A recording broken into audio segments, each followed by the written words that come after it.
பீட்ரூட்டை கிள்ளி பார்த்து வாங்கணும், கேரட்டை கீரி பார்த்து வாங்கணும், தக்காளியை நசுக்கி பார்த்து வாங்கணும். நீங்க வாங்குற வீட்டை எதை பார்த்து வாங்கணும்? நான் சொல்ற இந்த 3 விஷயங்களை பார்த்து வாங்குங்க.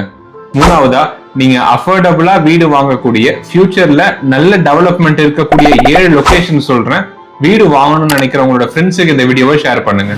இந்த மாதிரி கன்ஸ்ட்ரக்ஷன் அண்ட் ரியல் எஸ்டேட் பத்தின டிப்ஸ் தெரிஞ்சுக்க ஃபாலோ arunprakash.official. டிப் நம்பர் 1, நீங்க வாங்க போற வீட்ல இருந்து ஸ்கூல்ஸ் 3 to 5 கிலோமீட்டர்ஸ்குள்ளயும், காலேஜஸ் 5 to 10 கிலோமீட்டர்ஸ்குள்ளயும் இருக்கணும். நீங்க வாங்க போற வீடு ஃபிளட் வராத இடமா இருக்கணும். அது அக்கம் பக்கத்துல நல்லா விசாரிச்சு வாங்குங்க.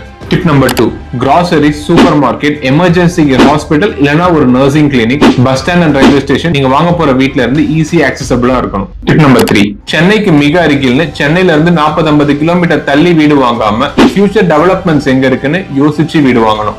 உதாரணத்துக்கு, எந்த ஒரு இடத்துல பஸ் டெர்மினஸ் வந்தாலும் அதை சுத்தி 5 to 7 கிலோமீட்டர்ஸ்க்கு டெவலப்மெண்ட்ஸ் பயங்கரமா இருக்கும். இப்ப கிளம்பாக்கம்ல பஸ் டெர்மினஸ் வரவே அது சுத்தி உள்ள வண்டலூர், பெருங்குளத்தூர், ஊரப்பாக்கம், கூடுவாஞ்சேரி, மன்னிவாக்கம், மணிமங்கலம், படப்பை மாதிரியான ஏரியாக்கு இப்ப இருக்கிறத விட ஃபியூச்சர்ல இன்னமும் நல்லா டெவலப் ஆகும். அங்க அஃபோர்டபிளான ரேட்ஸ்க்கு இன்னமும் நிறைய வீடுகள் அவைலபிளா இருக்கு. அங்க இன்வெஸ்ட் பண்ணீங்கன்னா உங்களுக்கு நல்ல ரிட்டர்ன்ஸ் கிடைக்கும்.